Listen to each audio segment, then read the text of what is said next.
Rich woman humiliated the black nanny, but the child said something that changed everything. The rain had stopped just moments before Evelyn arrived, leaving the city washed and glistening beneath a wan, overcast sky. Autumn had settled in fully, and the air smelled of wet leaves, rust, and distant chimney smoke, that kind of scent that seemed to carry memories in it. The cab's tires crunched over gravel as it pulled into the driveway of the Morgan estate, a sprawling Georgian revival mansion perched like a relic from another century at the edge of a city that no longer cared for such grandeur. Evelyn stepped out slowly, her shoes finding purchase on the damp stone walkway. She was small, sturdy, wrapped in a navy coat that had faded around the cuffs, with a handbag that seemed to carry more than just belongings. The shape of it told stories of use, of travel, of waiting rooms and quiet moments in hospital corridors. Her hands, creased and careful, adjusted the strap on her shoulder as she approached the front door. The estate loomed above her, all gleaming windows and white columns, its facade spotless, its silence unnatural. A place where nothing was ever out of place and or allowed to be. Inside, the foyer smelled faintly of wax polish, citrus cleaner, and something sterile. Too clean, too controlled. The floor beneath her feet gleamed with a gloss that reflected the light of the chandelier overhead. Portraits of ancestors, pale, severe men and women in dark clothing, watched her from their gilt frames. A vase of orchids, too pristine to be real, stood guard on a side table. Evelyn's reflection, caught in a mirror trimmed with gold leaf, looked like it didn't belong. A faded photograph in a high-definition world. She waited. There was no one at the grand staircase, no rustle of footsteps on the marble, only the ticking of a clock somewhere deep within the house. She stood back straight, eyes soft but alert. She didn't shift her weight or check her watch. She knew how to wait. And then, from somewhere beyond the silence, came voices. Faint at first, distant, then closer. Through a hallway to her left, behind a door slightly ajar. A woman's voice, clipped, impatient. "No, James, I told you already. She's just another one. These people come and go." A pause. "She won't last a week." The words came out like icicles, brittle and cold. Evelyn didn't flinch, but her breath caught for just a second. Just enough. Her eyes dropped to the floor, then closed. The warmth in her chest dimmed. But it wasn't the woman's voice that changed everything. It was the whisper that followed, so small it could have been a memory, a child's voice, barely audible. "Maybe she'll stay." Evelyn's head turned. The door creaked slightly, and in the space of a heartbeat, she saw her. A little girl, no older than 6, standing barefoot on a rug too fine for bare feet. Her nightgown was white, trimmed in lace, and her blonde curls framed a face that was pale but alert. She hadn't meant to be seen. Her small hands gripped the doorframe as if she could disappear into it if needed. But her eyes met Evelyn's without fear, wide, unblinking, as if she recognized her. Evelyn didn't move. The child didn't speak again. But in that glance, something passed between them. A thread, invisible but tight. The kind of moment most people would miss. Most people did. The door closed gently. The voices behind it faded. And Evelyn was alone again. In the too bright foyer of a house that had no room for softness, footsteps approached, sharp, deliberate. A woman in heels and a crisp cream blouse appeared from around the corner. Clara Morgan, impeccably dressed, spine straight as her jawline, expression already disapproving. "You must be Miss Davis," she said, extending a hand that did not expect to be held for long. "Let's get this over with, shall we?" Evelyn took the hand. It was cool and dry. "Of course," she said, voice even. They walked toward a sitting room that felt more like a gallery, white upholstery, glass tables, a fireplace that hadn't been lit. Clara gestured for her to sit, but Evelyn remained standing, waiting to be asked. Across the room, a clock chimed softly. Noon. Clara launched into the questions, efficient, mechanical, experience, certifications, references. Evelyn answered with quiet precision. 4 children raised. Private care for 2 decades. Hospice. Rehabilitation. Autism spectrum. Nothing she hadn't said 100 times. But Clara wasn't listening. Not really. And then a sound. Almost nothing. A creak. A breath. Clara's eyes flicked toward the hallway. Her expression tightened. "I thought I told her to stay in her room." Evelyn turned, but the child wasn't there. Clara stood. "Excuse me," she said sharply, and left the room.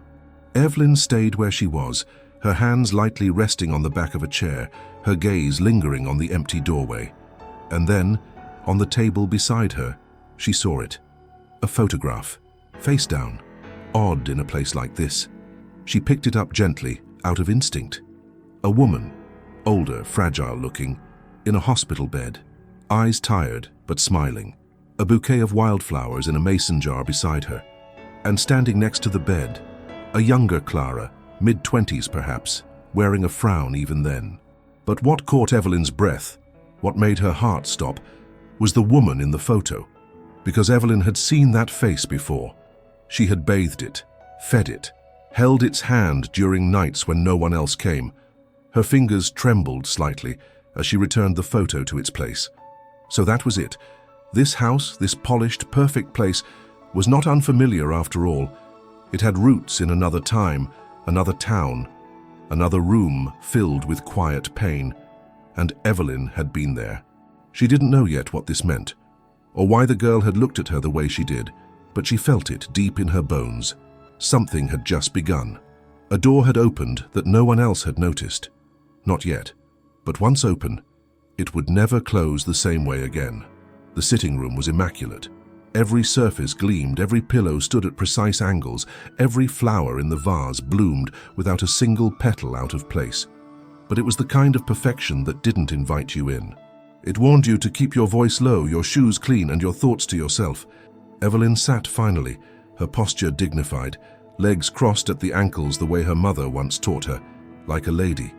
Across from her, Clara Morgan continued to scan a printed sheet of paper, her manicured nails tapping lightly against the arm of the chair.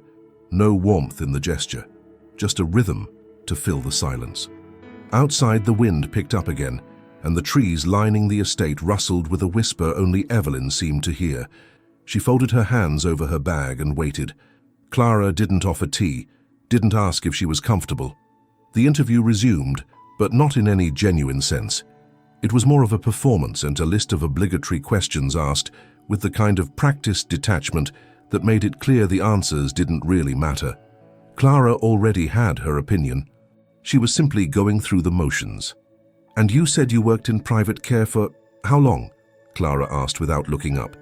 27 years, Evelyn replied softly, with families, in end-of-life care, and in early childhood support.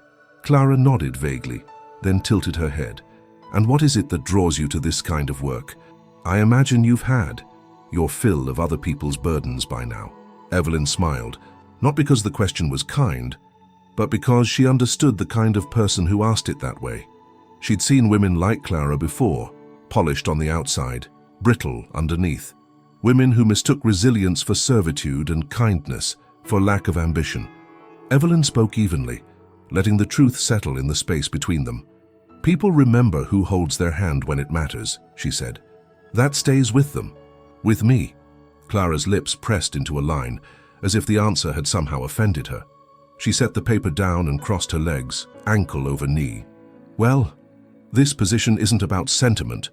Lily is very bright, but she's delicate. She needs structure, discipline, familiarity with etiquette.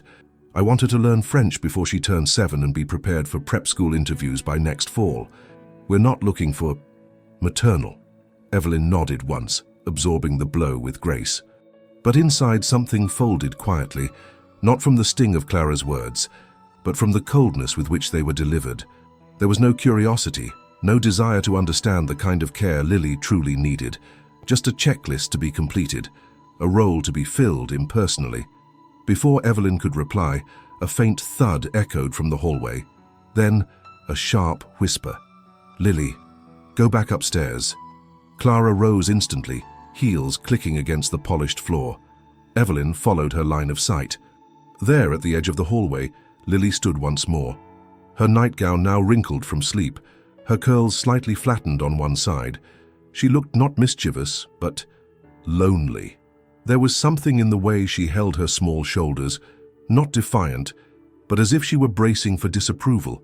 Her eyes found Evelyn again, and this time she didn't hide. She stepped into the room. Clara's tone tightened. "Lily, what did I tell you?" But Lily ignored her. She walked straight across the rug, barefoot and determined, until she stood beside Evelyn's chair. The silence in the room thickened. Evelyn didn't move. She didn't dare. She simply watched the child approach with the kind of intuition that only those who had spent their lives tending to others could truly understand. Lily reached out and gently touched the hem of Evelyn's coat.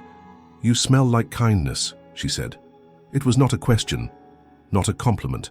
It was a declaration of fact, spoken with the pure, unfiltered certainty that only a child could carry. Clara's smirk faltered. Her mouth opened, then closed again, as if searching for a proper response to a moment that didn't belong to her. Evelyn blinked slowly. She hadn't expected to feel the sting behind her eyes, but it came. Not because of the words themselves, but because of the way they were spoken. Not like a stranger meeting someone new, but like someone finally finding something they'd been quietly longing for. "Lily," Clara said more forcefully now, stepping forward. "Go upstairs. Now." But Lily didn't move. Instead, she looked up at Evelyn and asked very gently, "Will you be here when I wake up?" Evelyn didn't answer. She couldn't. The question wasn't hers to respond to. Clara reached for Lily's arm, her smile tight and shiny. "Sweetheart, let's not overwhelm Miss Davis. She was just leaving." Lily shrank a little but didn't resist as Clara guided her away, one hand firm on the child's shoulder. Evelyn stood quietly, adjusting the strap of her handbag. The air in the room had shifted, subtly but decisively. A current of truth had passed through, and no amount of decorum could sweep it away. Clara turned at the doorway. "We'll be in touch," she said crisply. "There are other candidates to consider." Evelyn met her eyes. "I'm sure you'll find someone who suits your expectations," she said kindly, but with a tone that carried weight far beyond the words. Clara gave a nod, not of respect, but of dismissal, and disappeared down the hallway. Evelyn walked back toward the foyer, each step deliberate, quiet. Her heels barely made a sound against the marble. She didn't look back. Not at the portraits, not at the closed doors, not even at the staircase where Lily might still be watching from the shadows. As she reached for the front door, it opened before she could touch it, and there, holding it open with one hand and his cap tucked under his arm, stood James, the chauffeur. He looked older than most would expect a working man to be, late 70s perhaps. His posture proud, but softened by time. His eyes were kind, sharp with awareness. He stepped aside to let her through, but then, as Evelyn passed, he leaned in just slightly. "You remind me of someone," he said, almost in a whisper. "My sister. She raised every kid on our block back in Georgia.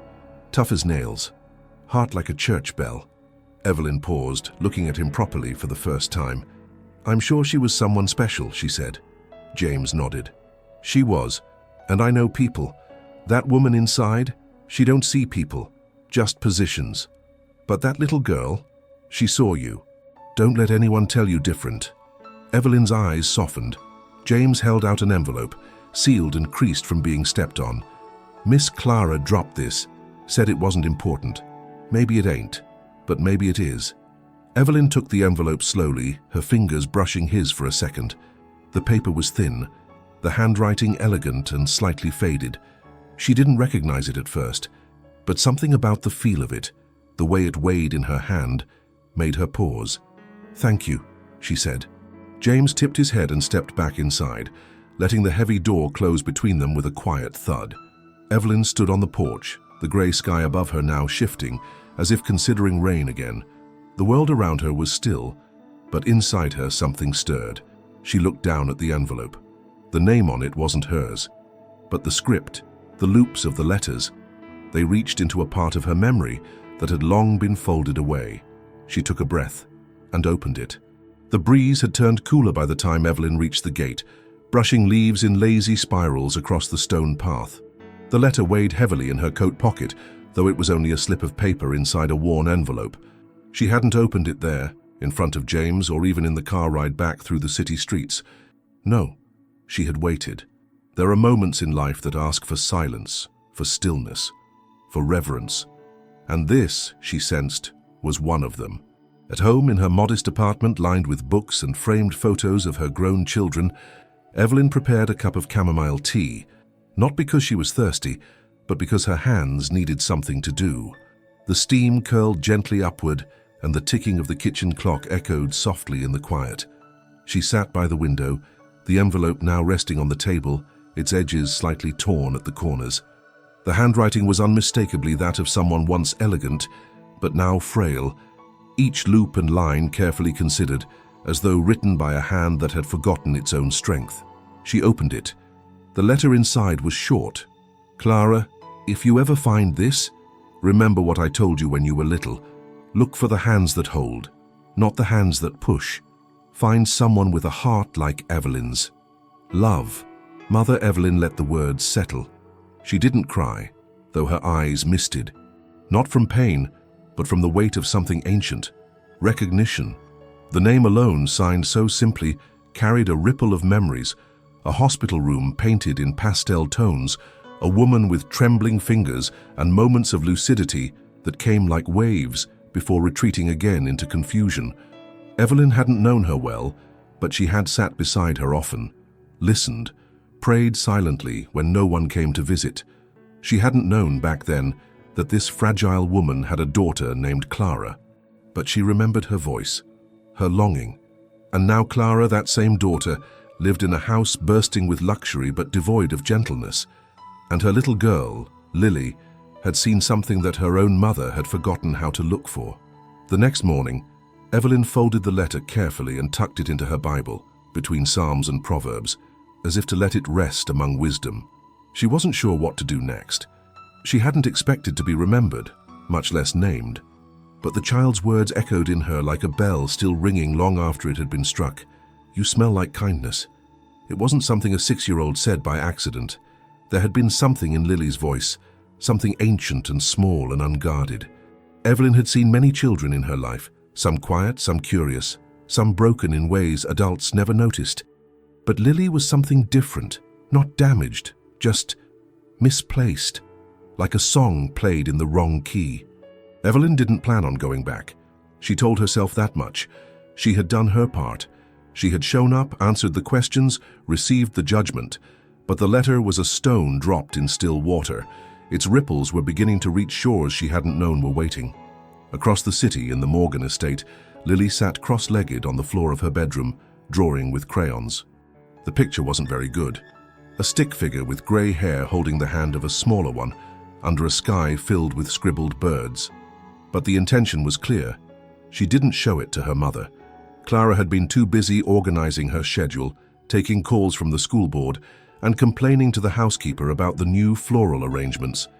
And when she did glance at Lily, it was with that distracted affection some parents give, loving in theory, but rarely in practice. That night, Lily refused dinner, not out of defiance, but because something inside her felt gone.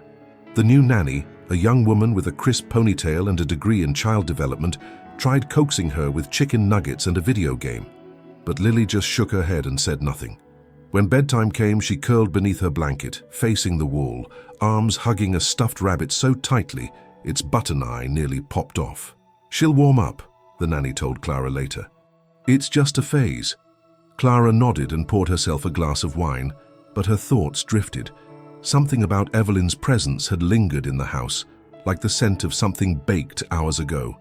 She didn't want to admit it, but there had been a moment, just a flicker, when Evelyn looked at her with a kind of knowing that made Clara uncomfortable, as if she had seen the shape of her grief long before Clara learned how to hide it. 3 days passed. The new nanny quit. "She doesn't talk, just stares at the door," she said on her way out, tugging a suitcase down the steps. That evening, James knocked softly on Clara's study door. He rarely interrupted her unless necessary. She looked up, pen paused above her planner. "Mom," he said gently, "I hope you don't mind me saying this, but that child ain't waiting on a nanny. She's waiting on Evelyn." Clara stared at him. She didn't respond right away. The room around her, all mahogany and polished surfaces, seemed suddenly colder. She thought of the letter she had never meant to read, never meant to be seen again. But now she knew it had been found, and someone remembered. James continued, his voice low and steady. "She didn't ask for much. didn't even raise her voice. But she left something here. Lily knows it. So do you. Clara stood and walked to the window. The trees were losing their leaves faster now. The sky had turned silver grey. "She's not what I was looking for," Clara said quietly. "Maybe," James replied. "She's what you needed." He didn't say more, just nodded once and stepped out, leaving the door open behind him. That night, Clara sat on the edge of Lily's bed and brushed a strand of hair from her daughter's forehead.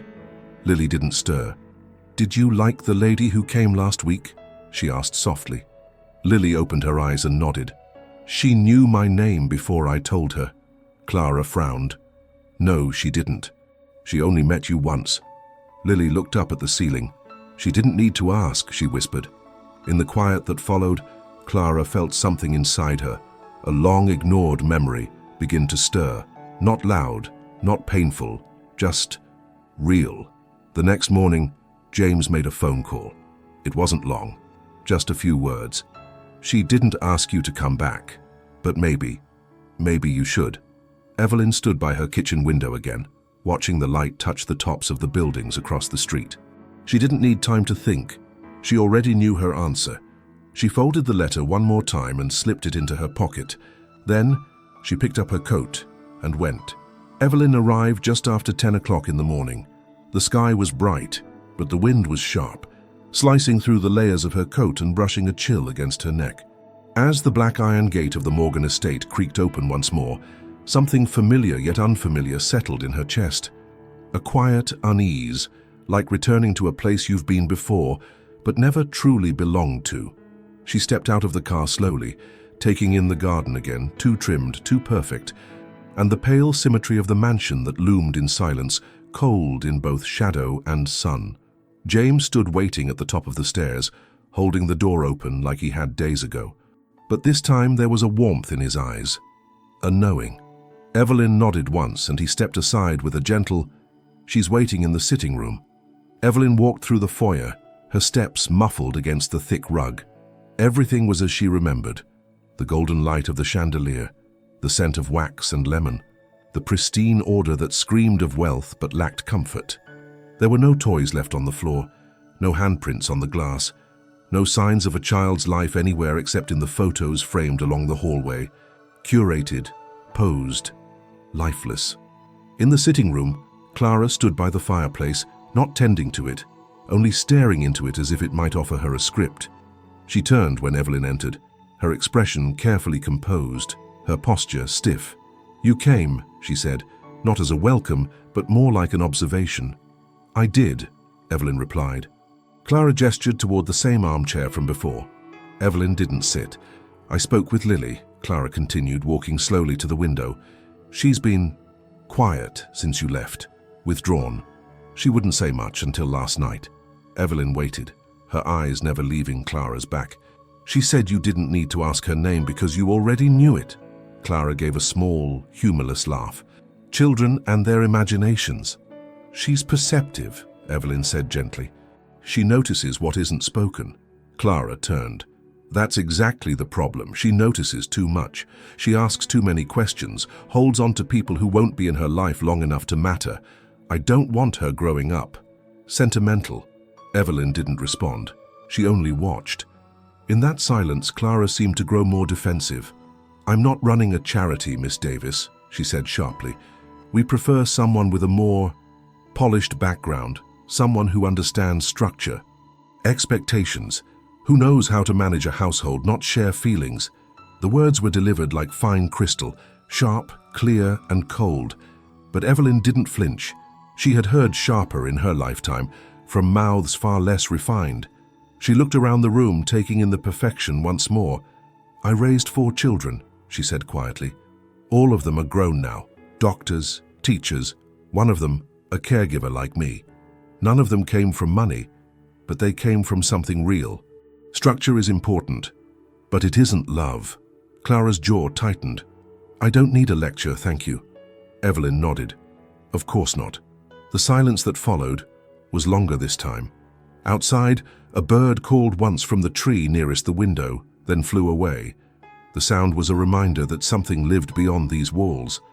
"I think we're done here," Clara said, walking to the door. As Evelyn turned to leave, a sound stopped both women. Soft footsteps, a gasp, then a voice, small, urgent. "Wait!" Lily stood in the doorway, her hair still messy from sleep, her small fingers gripping the edge of the wood. She wasn't wearing shoes, just wool socks and a sweater over her pajamas. She looked at Evelyn, not her mother. "Don't go." Clara stepped forward, her voice lowering. "Lily, we talked about this." But Lily didn't move toward Clara. She walked straight to Evelyn, placing her small hand into the older woman's with a quiet certainty that seemed to hush the entire room. "You said goodbye, but you didn't mean it," she said. Evelyn knelt, gently brushing a strand of hair behind Lily's ear. "I didn't want to leave you." "Then don't," Lily whispered. Clara's face was unreadable. She folded her arms and stood like a statue of someone who had never known softness. But her eyes betrayed her, just barely. There was something there, a flicker, something that hurt to feel. "I'm sorry," Clara said suddenly, though it came out stiff, rehearsed. "This is highly inappropriate." Evelyn stood, taking one last look at Lily before stepping back. "I won't stay where I'm not wanted," she said, directing her gaze to Clara now. "But I will say this. Children know when they're safe, and they know when they're not being seen." Clara looked away, jaw clenched. "I gave her structure," she said defensively. "This house, her clothes, her education, everything she needs." "Everything," Evelyn repeated softly, "except presence." For a moment, nothing moved. Then Clara took Lily's hand, guiding her gently but firmly away. "She'll forget," she said over her shoulder. "Children always do." Evelyn watched them disappear around the corner. She stood still for a long time before turning toward the door once more. James was waiting, hat in hand. He didn't say a word, just opened the door for her. "Thank you," Evelyn said. He held out something, a handkerchief. She hadn't realized until then that her eyes were wet. "You remind me of my sister," James said again.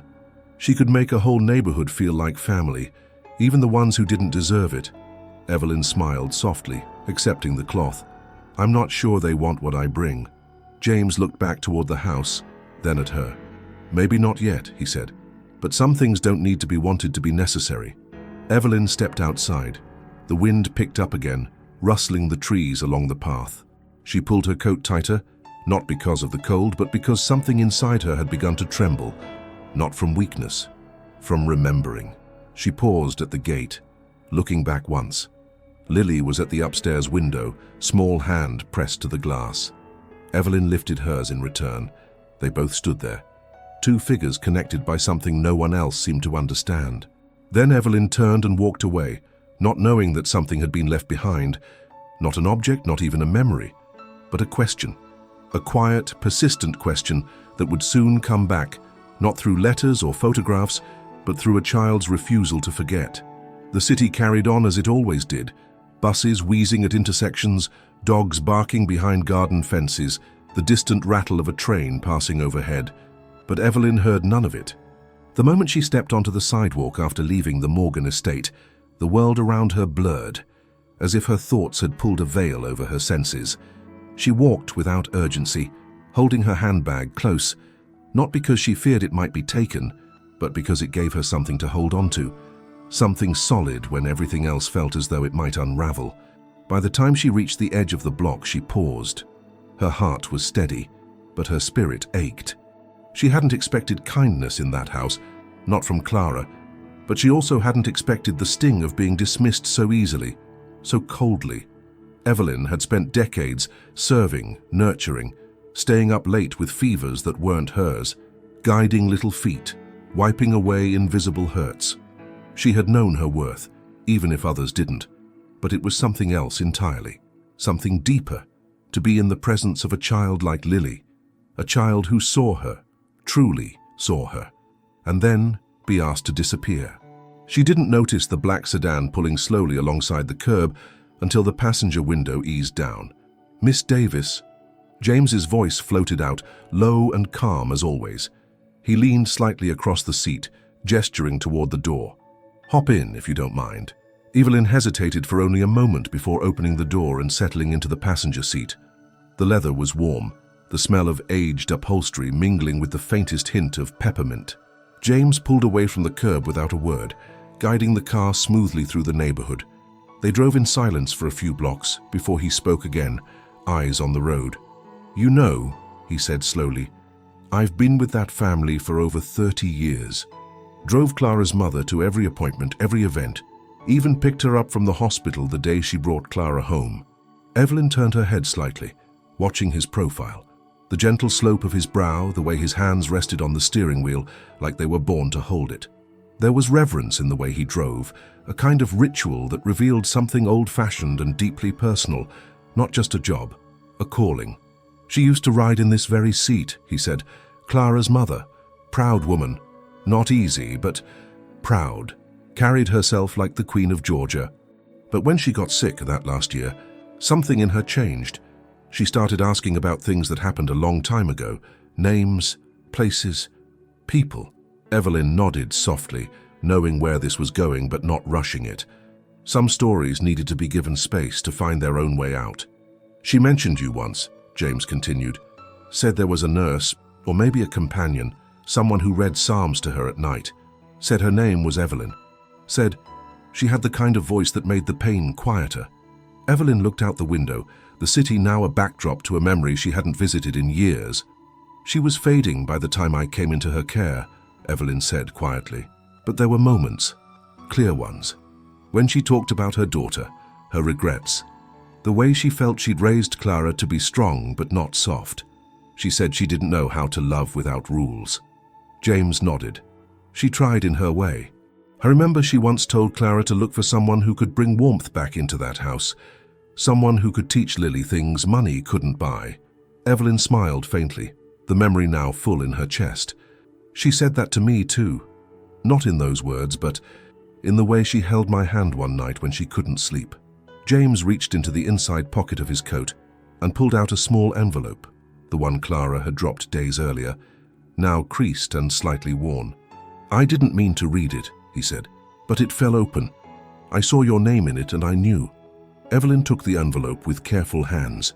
It was the same one she had placed inside her Bible after reading it once. She ran her thumb along the edge as if it might reveal something new. James pulled over beside a park bench under a canopy of autumn leaves and put the car in park. "I know she told you to leave, but I think Lily, she's holding on to something she can't explain. Kids don't lie about that kind of thing. Not at her age. When she looks at you, it's like she remembers something older than herself." Evelyn nodded slowly, still holding the envelope. "I felt it too," she admitted. "Not like déjà vu, but like I belonged in that moment with her." James turned off the engine and looked at her now, fully. "You don't have to go back. No one's asking you to.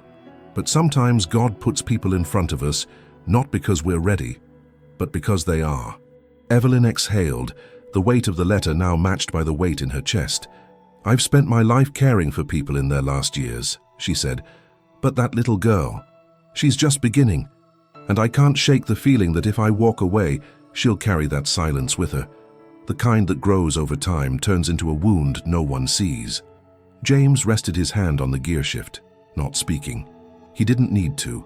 His presence alone offered the answer. After a long moment, Evelyn opened the car door. "I'm going to take a walk," she said softly. "I need to think." He nodded. "Take your time. I'll wait." Evelyn stepped out and walked slowly into the park. The wind rustled through the trees, scattering red and gold leaves along her path. There were women her age walking in pairs, bundled in scarves, talking softly. A little boy was feeding birds with his grandmother, his laughter rising like a melody. It was a familiar scene, life continuing in small, quiet rhythms. She found a bench under a willow and sat. Her fingers unfolded the letter again, and she read the words once more. The handwriting trembled, but the message did not. "Find someone who has a heart like Evelyn's." She pressed her lips together, blinking against the sunlight filtering through the branches. All her life, she had been the helper, the one who arrived when others left, the final caretaker, the closing chapter. But perhaps now she was being asked to be the beginning of something, not the end. A breeze lifted the edge of the letter, like a hand brushing her cheek. She stood. When she returned to the car, James didn't ask anything. He started the engine, waited for her to buckle in and began driving. Not toward home, not toward the past, but back to the Morgan estate, to the girl who hadn't asked for anything, only hoped. Back to the house where nothing had changed, and yet everything was about to. The Morgan estate stood unchanged, its tall windows reflecting the grey sky, its columns like silent sentinels holding secrets that had never been spoken aloud. When the car came to a stop beneath the covered entrance, Evelyn felt no fear, only a quiet readiness, the kind one feels before stepping into a place not of comfort, but of calling. James said nothing, only gave her a respectful nod as she stepped out, her coat drawn close around her shoulders. The door opened before she could knock. It was not Clara. It was the housekeeper, an older woman with silver hair tied neatly at the nape of her neck and eyes that had seen too much but still noticed everything. She stepped aside without a word, and Evelyn walked through the threshold as if pulled by a current that had never really let her go. Inside, the stillness was thick again, but something had shifted. The air didn't feel as polished. The scent of citrus and wax had faded, replaced by something warmer, cinnamon perhaps, and Evelyn could just hear the faint sound of a piano playing somewhere upstairs. Not skillfully, hesitant, a child's fingers finding their way. "She's in the solarium," the housekeeper said softly, nodding toward the back of the house. Evelyn walked past the grand staircase, past the sitting room where their first conversation had taken place, until she reached the glass-paned doors of the sunroom. The light was muted, the sky outside heavy with cloud, but the room still held a glow, diffused and calm. Clara stood at the far end, her back turned, staring out at the garden. Her posture was perfect, as always, yet there was something slack in her shoulders, something that had surrendered. "I didn't expect you to return," Clara said without turning around. Evelyn didn't respond. She walked to the edge of the room and stopped, giving the silence space to stretch and breathe. She knew Clara needed that pause, not for drama, but to find the words she wasn't used to saying. "My mother wrote that letter when she was very ill," Clara continued. "I'd already stopped visiting her by then. She didn't even recognize me the last few times." Evelyn let the truth land on its own. "She did," she said quietly. "Not always by name, but she knew you were hers. Even when she forgot other things, she remembered how she'd raised you, and regretted it." Clara turned slowly now, her expression not angry or proud, just tired, worn. "She was a difficult woman," she said. "Everything had to be proper. Everything had to look flawless. She told me love was discipline, that kindness was weakness, that if I smiled too often the world would devour me." Evelyn stepped closer, hands still folded gently before her. "And did it?" Clara blinked, surprised by the question. She looked away again. "I don't know," she admitted. "Maybe. Or maybe I became the kind of woman who devours others before they get the chance." Evelyn said nothing. She didn't need to. She let the weight of Clara's own words sit there, between them. "I didn't know you were the same, Evelyn," Clara said, softer now. "From the hospital. I remember someone reading Psalms. I was 17, angry. I didn't think anyone should have to die alone. But I also didn't want to be there. I heard your voice before I saw you." Evelyn's voice was calm. "That was a hard room. A lot of silence, but not empty." Clara nodded slowly.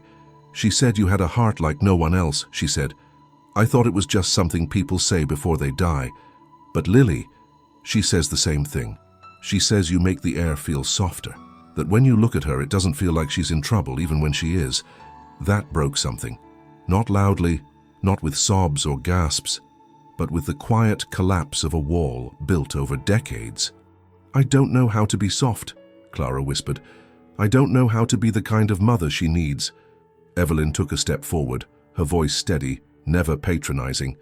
"You don't have to know," she said. "You have to be willing." Clara looked up now, tears trembling in her eyes but refusing to fall. "I don't want to lose her." "Then don't," Evelyn said. "Start where you are. Show up. Let her see you learning." The piano upstairs had gone quiet. Clara took a deep breath, then walked to a small table near the window and picked up a photograph, the same one Evelyn had seen face down days ago. She turned it over and studied it. "She didn't know how to say it," she said, voice almost breaking. "But she loved me. I see it now in her eyes. She just didn't have the tools." Evelyn moved beside her, not touching her, but close enough that the warmth between them was unmistakable. "Most of us weren't given the tools," she said gently. "We just figure them out as we go. Some of us make do with nothing but instinct and prayer." Clara gave a soft laugh, dry, uncertain, but not unkind. "Would you come back?" she asked then, turning slightly. "Not as a nanny, but as someone who can help me learn." Evelyn's eyes softened. She didn't need time to think. "Yes," she said simply. "If it's Lily's heart we're caring for, I'll stay." Clara nodded once, her chin trembling before she turned back to the window, brushing away a tear she pretended wasn't there. Later that afternoon, Evelyn found Lily in the upstairs hallway, sitting cross-legged with a coloring book and a small tin of crayons. The moment she saw Evelyn, she dropped the blue crayon and rushed forward, wrapping her arms around her waist, burying her face in the fabric of Evelyn's coat. "You came back," Lily whispered. "I told you I didn't want to leave," Evelyn said, smoothing a hand down her hair. They stayed like that for a moment, still wrapped in the kind of silence that heals rather than hurts. And as Clara watched from the staircase, unseen, her hand resting lightly on the banister, she felt something she hadn't in years. Hope. It came not in grand gestures, but in the simple way a child leaned into the arms of someone who had stayed. And for the first time in her adult life, Clara let herself believe that healing wasn't something you earned by perfection. It was something you allowed by presence. The first morning, Evelyn returned to the Morgan estate as something more than an applicant and something less than staff. The air outside had turned cool enough to call for a scarf.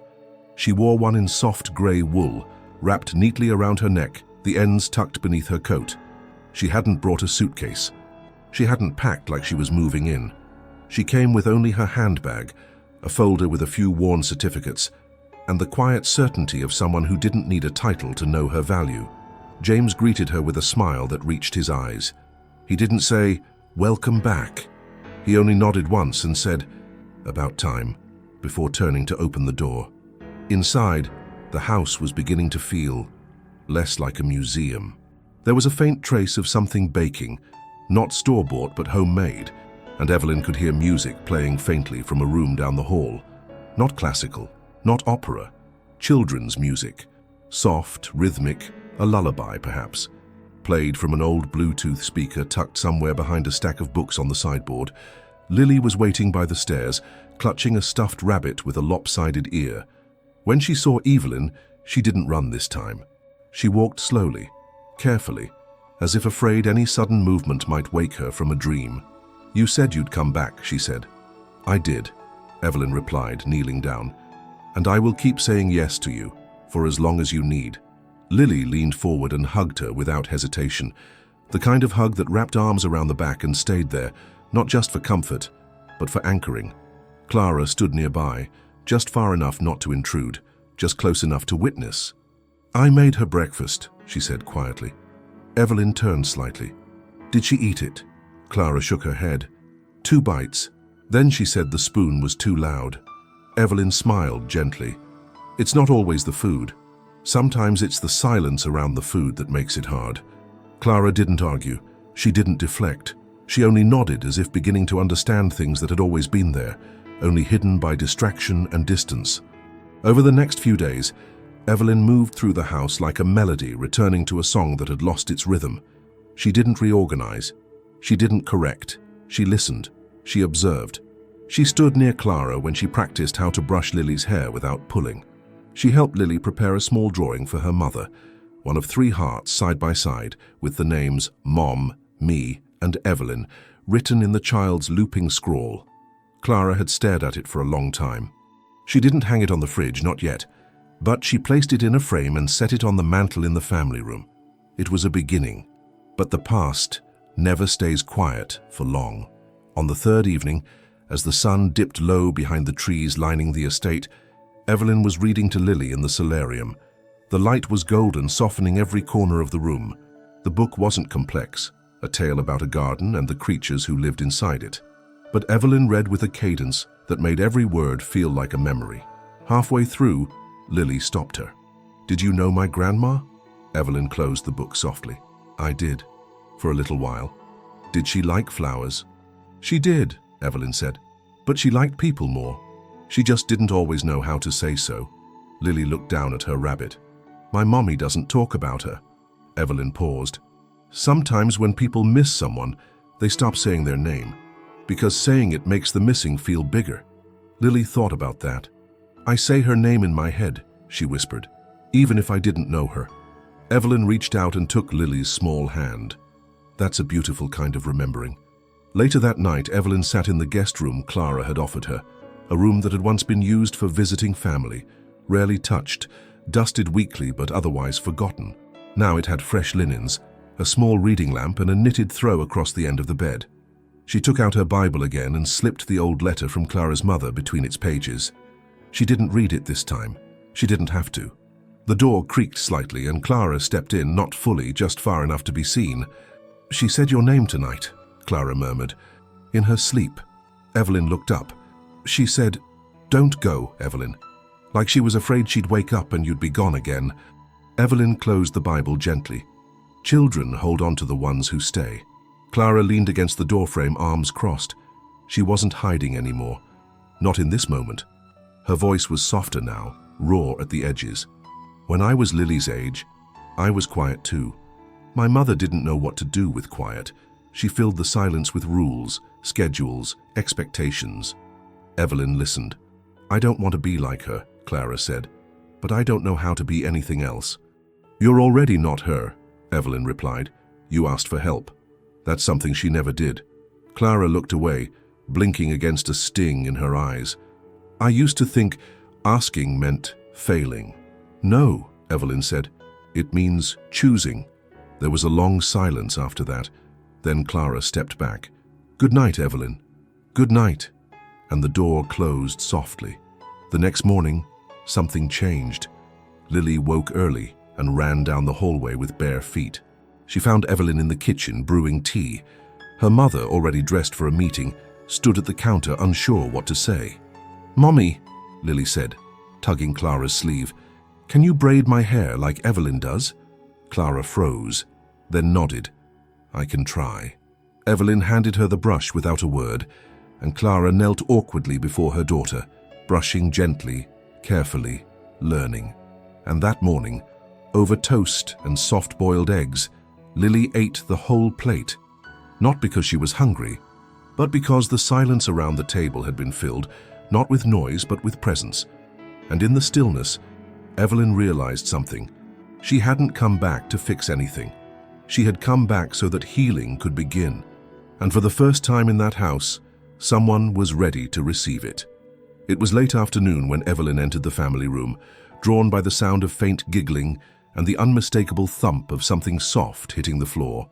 Sunlight streamed in through the tall windows, casting warm puddles of gold across the carpet.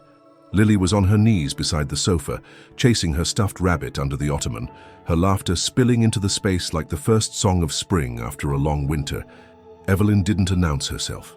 She simply stood in the doorway for a moment, absorbing the scene, the way a woman absorbs the smell of bread baking or the sound of rain on a Sunday, not for the novelty of it, but because of the way it anchors you to a memory you didn't know you missed. Clara entered from the opposite side of the room, wearing a soft blouse instead of her usual blazer. Her hair wasn't tightly pulled back this time. It fell in loose waves to her shoulders. She paused when she saw Evelyn, then looked at her daughter, now humming to herself as she lined up her crayons. She's happier, Clara said, as if stating a weather report.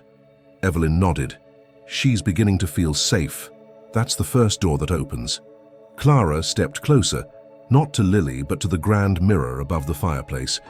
She looked into her own reflection, studying it with the stillness of someone confronting a stranger. I used to sit here when I was Lily's age, she said. Right here on this rug, lining up my mother's perfume bottles like soldiers. She hated when I touched them. She said things weren't meant to be played with.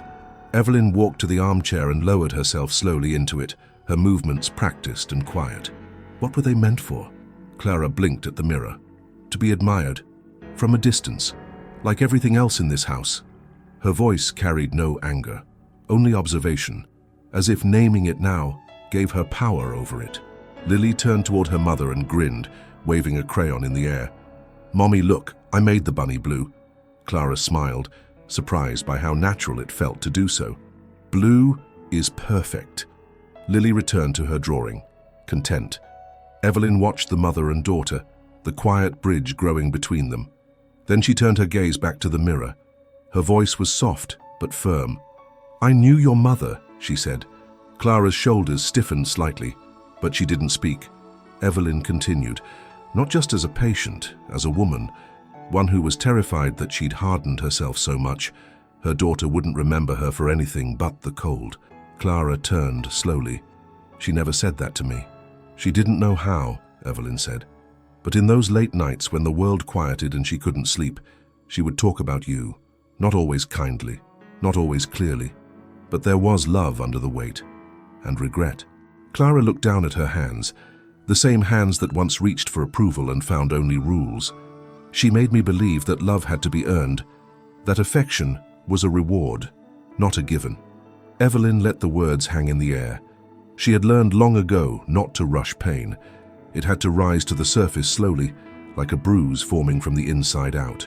"I spent so much of my life trying to be the kind of daughter she wouldn't be embarrassed by," Clara said, her voice lower now. "But I never heard her say she was proud of me. Not once."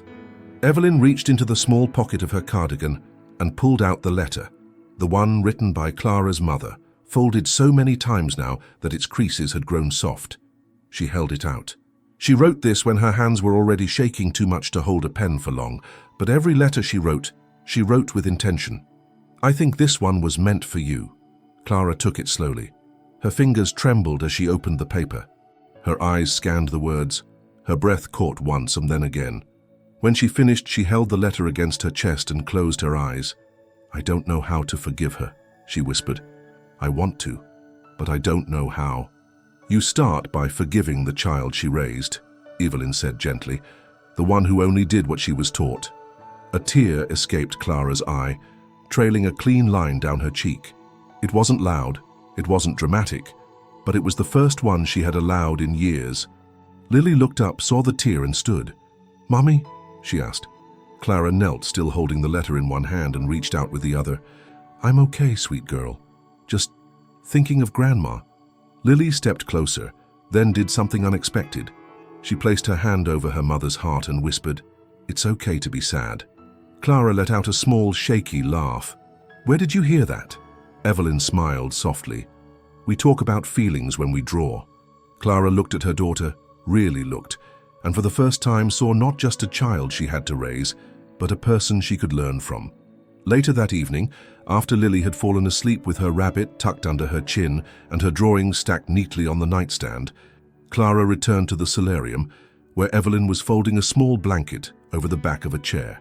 "I've always seen you as someone on the outside," Clara said. "Even when I was young, in that hospital room, you were the calm in the corner, never imposing, never loud. But now I realized the calm doesn't mean you weren't important. It means you were holding everything no one else could." Evelyn didn't speak. She only met Clara's eyes, the way women do when words become unnecessary. "I want to be different," Clara said. "Not just for Lily, for me. For the kind of mother I still have a chance to be." Evelyn nodded. "It starts with showing up. Every day. Even when it's hard." Clara took a deep breath. "Then I'll be here, with my imperfections, with my questions, and hopefully, with your help." Evelyn's voice was warm. "That's all any child wants, to know someone is trying and staying." Outside, the night had fallen fully now, wrapping the estate in quiet shadow. But inside, the mirror no longer held a flawless reflection. It held the image of a woman who was finally cracking, not breaking, and through those cracks, something soft was beginning to shine. Not perfection, but presence, not rules, but love. The days that followed felt quieter, but not in the heavy way silence had once pressed itself into the corners of the Morgan estate. It was a new kind of quiet, the kind that hummed with softness, with gentle morning routines, and the scent of buttered toast drifting from the kitchen. It was the stillness of a home that was learning to exhale. Not perfectly, not all at once, but enough. On the morning the letter came back out, the sky was overcast, wrapped in clouds that hung low like a wool blanket. Evelyn sat in the sunroom with a cup of tea, watching the condensation slowly climb down the window pane. Her fingers rested on the folded page that had lived between her Bible for weeks now. The page written by Clara's mother. It was worn but intact, each word still heavy with the kind of love that was never spoken in time. She had waited for the right moment. Now it was here. Clara entered without knocking. She had begun doing that lately, not barging in but allowing herself to be present where she once stayed distant. She wore a cream-colored cardigan over a soft blue blouse, and for the first time in Evelyn's memory, her hair was left entirely loose, brushing her collarbones with every step. "I was wondering if we could talk," Clara said, a quiet hesitance in her voice. Evelyn nodded, gesturing toward the chair opposite her. "I think it's time you heard her," she said gently. Clara froze, her eyes narrowing with caution and curiosity.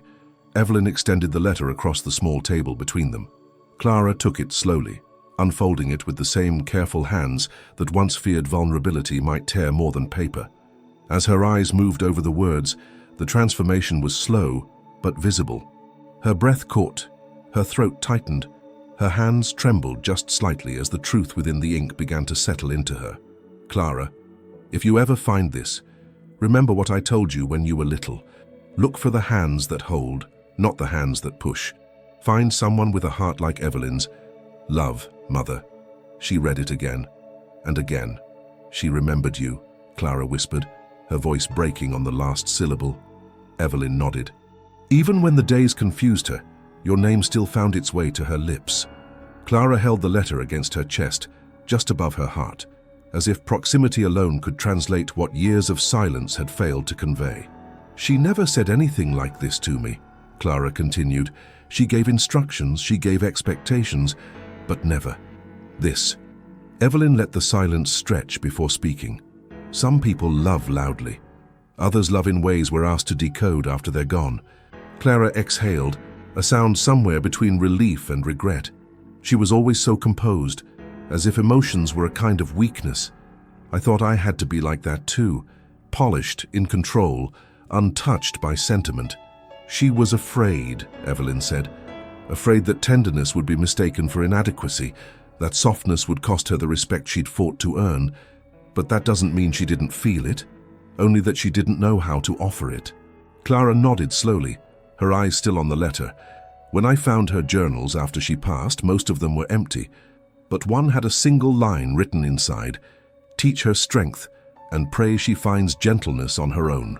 Evelyn smiled faintly. "And here you are finding it." Clara looked up, her eyes bright with unshed tears. "I don't want to be like her, but I don't want to hate her either. I want to understand." "Understanding doesn't erase the pain," Evelyn said. "It softens it, turns it from a wound into a scar, and scars remind us that healing is possible." Clara blinked, a single tear slipping down her cheek. In the hallway, a soft voice called out, "Lily," waking from her nap. Clara moved to stand, but stopped, her eyes still on Evelyn. "Will you stay?" she asked. "Not just today, I mean longer." Evelyn didn't answer right away. She looked out the window at the branches swaying gently in the wind, then back to the woman in front of her. No longer just a mother or a daughter, but someone becoming something new. "I'll stay," she said, "as long as I'm needed." Clara nodded, the smallest smile curving her lips. She tucked the letter carefully into the inside pocket of her cardigan, close to her heart. Later that night, Evelyn sat on the edge of Lily's bed, stroking her hair as the little girl drifted off to sleep.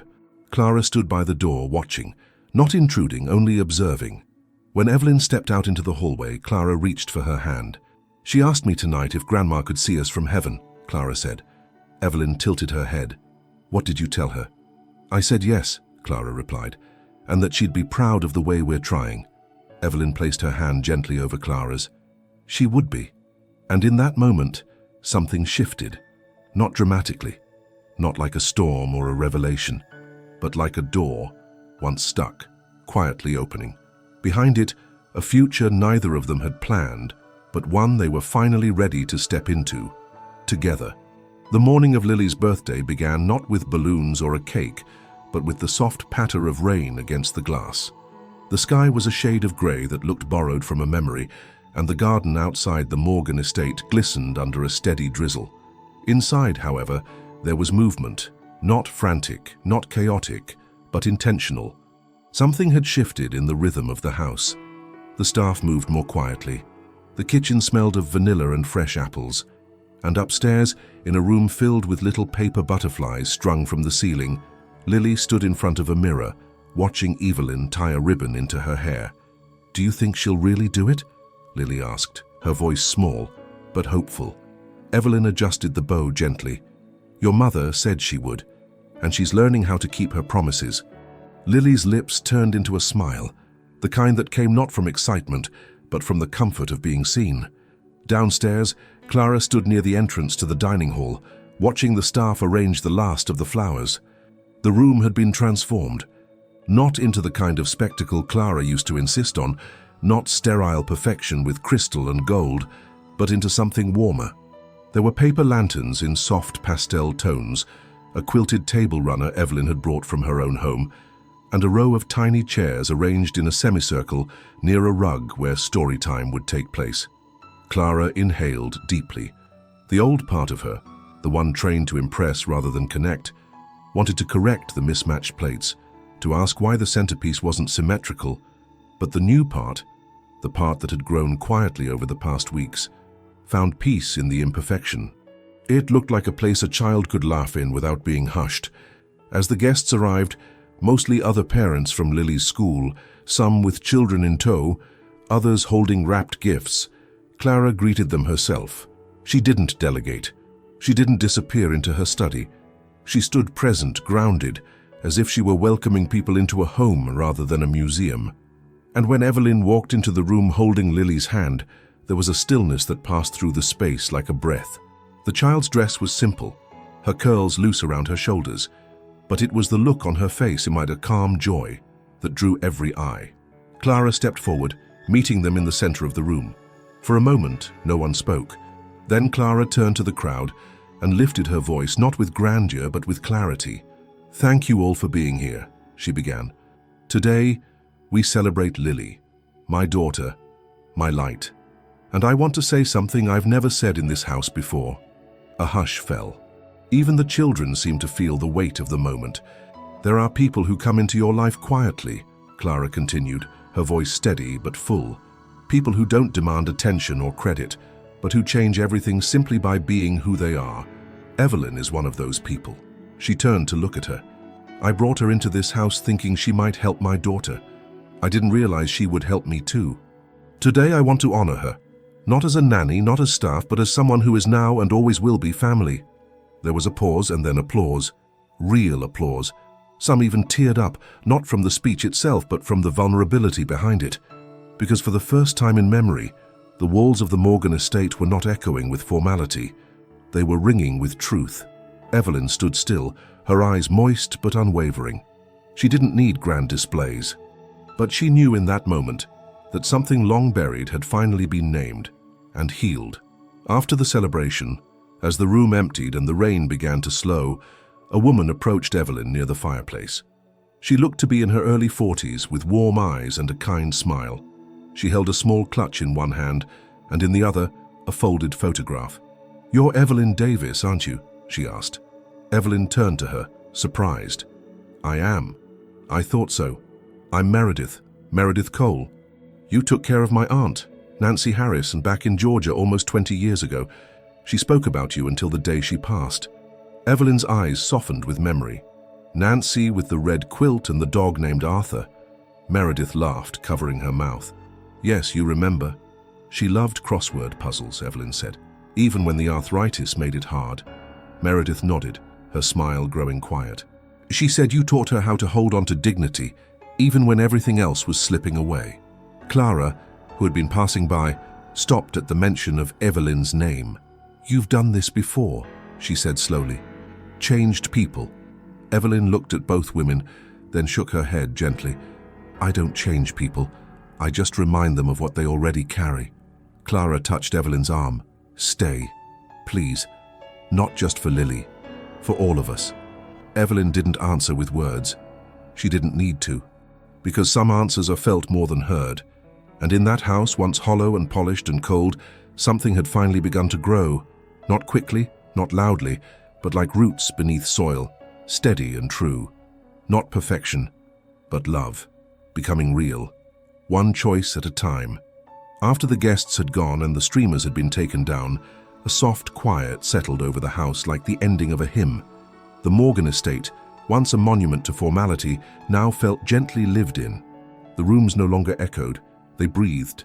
The fire in the library crackled softly, and from the kitchen came the faint sound of teacups being rinsed, not by staff, but by Evelyn, humming a melody only women her age remembered from childhood.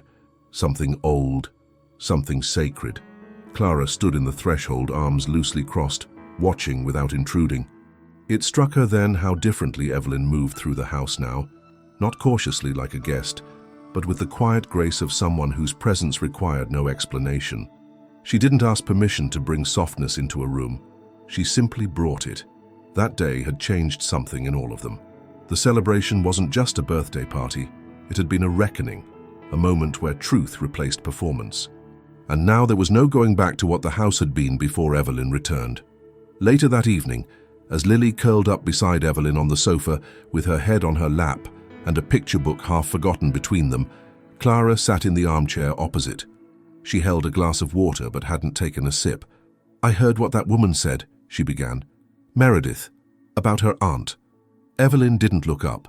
She ran her fingers through Lily's hair in slow, soothing motions. "I've cared for many," she said. "Most folks only remember the ones with big personalities, but it's the quiet ones who leave their names behind in whispers, the kind of people who shift a whole room without needing to raise their voice." Clara watched her daughter's peaceful face and then glanced back to Evelyn. "How many lives do you think you've changed?" "I never counted," Evelyn said. "That's not why I do it."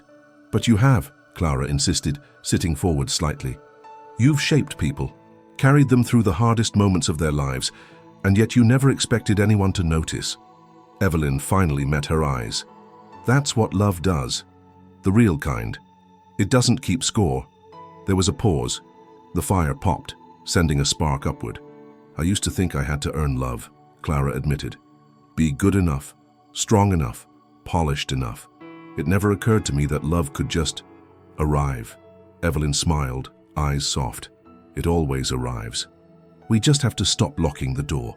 As the conversation faded into quiet understanding, a knock at the front door echoed through the foyer. James opened it, revealing the last guest of the day, a woman in her early 30s, with a weathered satchel and cautious eyes. She looked around as if unsure she belonged.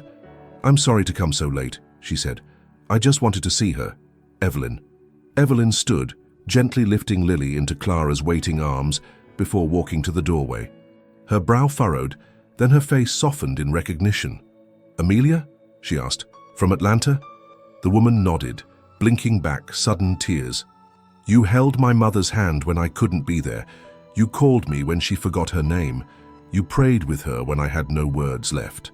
Clara, standing now with Lily cradled against her, watched the scene unfold with a quiet reverence.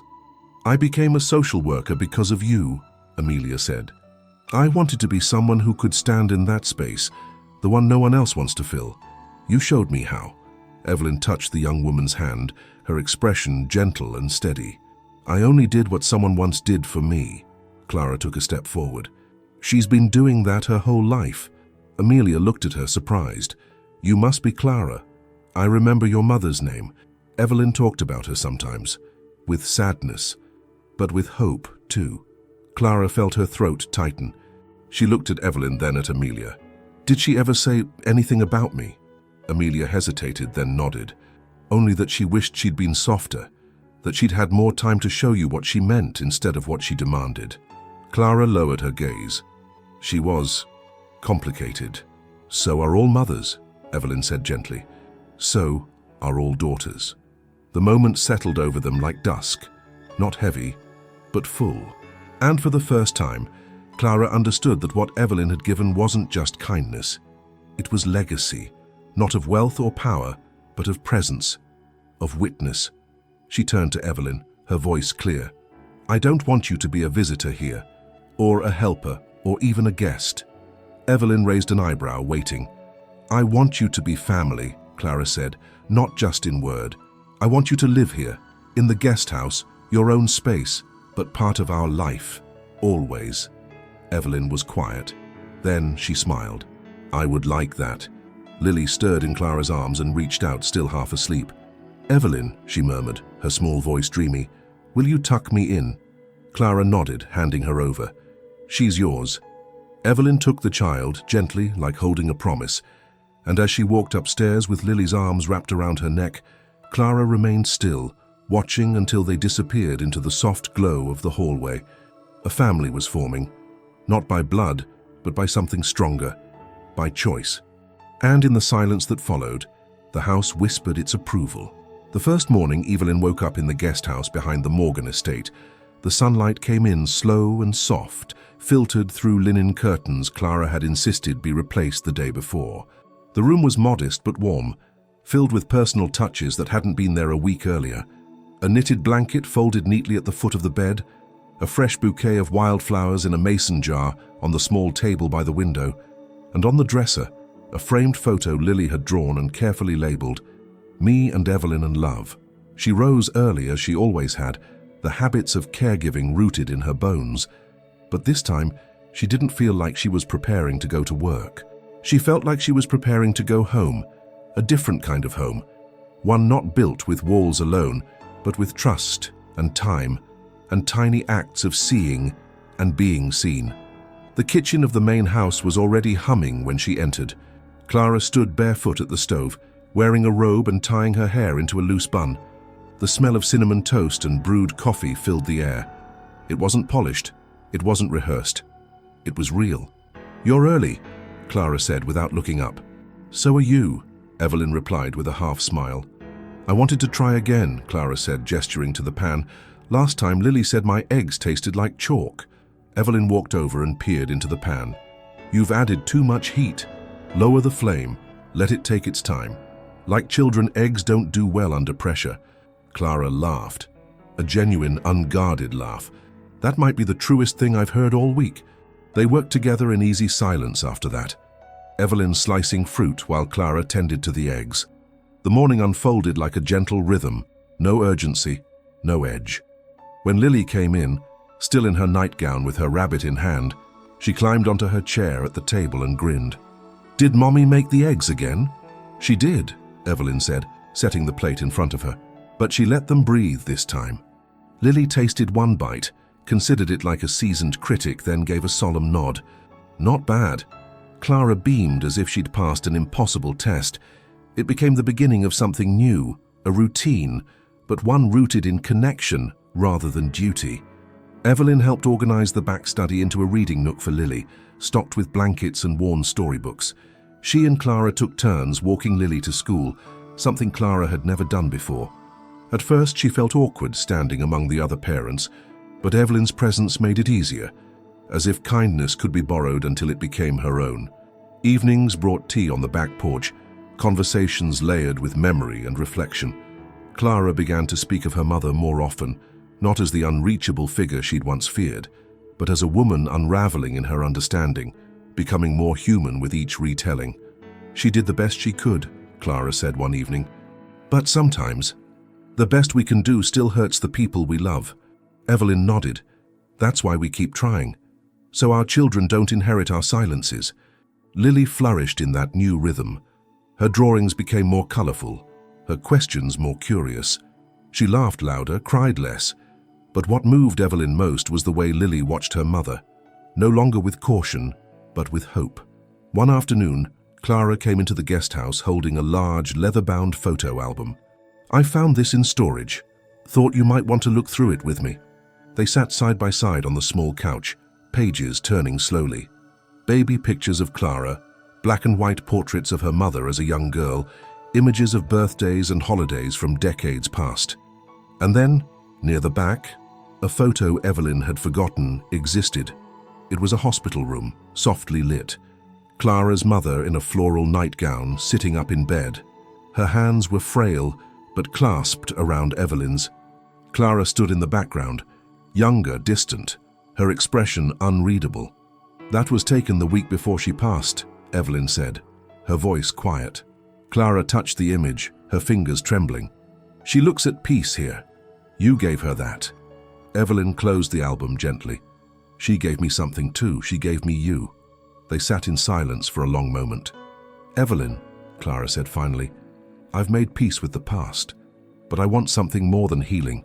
I want foundation. I want Lily to grow up with you as her compass, not just her comfort. Evelyn turned to her, the weight of the offer already understood. I don't need a title, she said. No, Clara replied, but you deserve a place. And so, the guest house became more than a space. It became a symbol of trust, of growth, of the kind of love that does not demand or control, but offers and remains. Evelyn was no longer the helper. She was the guide, the root beneath the tree. And the house, once a place of perfection without presence, now echoed with laughter, footsteps, and the occasional sound of Clara burning toast and cursing softly under her breath, always followed by Evelyn's patient instruction and Lily's delighted giggle. It wasn't just a house anymore, it was becoming a home. It was Sunday morning when Evelyn found the old photo album tucked beneath a stack of antique books in the corner of the guest house. She hadn't been searching for anything in particular, just dusting, rearranging, enjoying the slow rhythm of a quiet morning. But when her fingers brushed against the leather binding, something stirred in her chest, as if time itself had nudged her gently toward a memory that wasn't finished speaking. She sat down in her armchair, the one facing the garden where Lily now played most afternoons, and opened the cover slowly. The pages crackled slightly, worn with age but lovingly preserved. There were images of families not her own, holidays she hadn't attended, birthdays frozen in the glossy smiles of strangers. But then, tucked inside the final pages, a photograph shifted loose from its corner and slid into her lap. She held it carefully. It was small, no larger than a postcard, but it felt heavier than anything she'd held all week. There, in black and white, was a young Clara, no more than 4 or 5 years old, sitting in her mother's lap. The moment had not been staged. Clara's dress was rumpled. Her mother's hair was slightly out of place, but the emotion captured in their faces was unmistakable. Tenderness. The kind of tenderness no one ever spoke about in that house. Clara's mother wasn't smiling with her mouth, but with her eyes, her hands, the curve of her body as she leaned in protectively toward her child. Clara wasn't posing. She was simply being held. Evelyn stared at the image for a long time. It was proof that love had existed here, once. Not the kind with ribbons and ceremonies and tea sets on display, but a quieter kind. A kind that got lost somewhere between expectations and appearances, yet left behind traces, for those who knew where to look. She tucked the photo inside a linen handkerchief, folded it gently, and placed it in her cardigan pocket. Later that evening, as the golden light of dusk streamed across the kitchen table, Clara and Lily were finishing dinner. It had been a good day, filled with books, messy muffins, and a trip to the farmer's market. Lily was still sticky with berry jam around her mouth, and Clara had flour in her hair. Evelyn entered and paused at the doorway for a moment, just watching. Then she walked in and placed the folded handkerchief on the table. I found something today, she said softly. Clara opened the cloth slowly, revealing the photograph. For a long time, she said nothing. She ran her fingers along the edges, then over the faded image of her mother's face. Her thumb paused on the place where her own small hand, years ago, had rested in her mother's lap. I don't remember this, she whispered. You were very young, Evelyn replied. But your body does. The way you curl around Lily when she's tired. The way you brush the hair from her forehead. That tenderness. It didn't come from nowhere. Clara's eyes shimmered. I always thought she kept that part of herself locked away, but maybe she just didn't know how to show it. She tried, Evelyn said. Even if her efforts were broken or brief, she tried. Lily climbed into Clara's lap, nestling in as if she'd heard every word, but didn't need to understand it to feel it. Clara pressed her lips to the top of her daughter's head and looked up at Evelyn. You've given us more than care. You've given us clarity. Evelyn sat beside them. Sometimes we don't need to rewrite the past. Just reframe it, so we can see it in the light it was meant to have. The house fell into evening gently after that. James stopped by to drop off a tin of ginger cookies. The housekeeper, now more friend than staff, shared a cup of tea with Evelyn before heading home. And upstairs, Lily fell asleep with the photo tucked beneath her pillow, believing, in the way only a child can, that love travels through paper. Before bed, Clara stepped out into the garden where Evelyn was tending the last of the summer blooms. "I keep thinking," Clara said, "how strange it is that someone the world overlooked became the one who saved us." Evelyn wiped her hands on her apron and turned to her. "I wasn't overlooked," she said with a smile, "just waiting to be seen." Clara reached out, took Evelyn's hand and held it. Not briefly, not out of obligation, but fully. "I see you now." Evelyn nodded. That's all anyone ever wants. And as night fell over the estate, over the house that had once been filled with everything but something real, there was no need for more words, because something had shifted forever, not in a grand way, but in the way a house begins to remember how to be a home, in the way a woman begins to forgive a mother who tried in the only way she knew how, in the way a child, once lonely, now fell asleep surrounded by the quiet hum of belonging. Sometimes the world doesn't reward the hearts that give, but sometimes quietly it lets them bloom.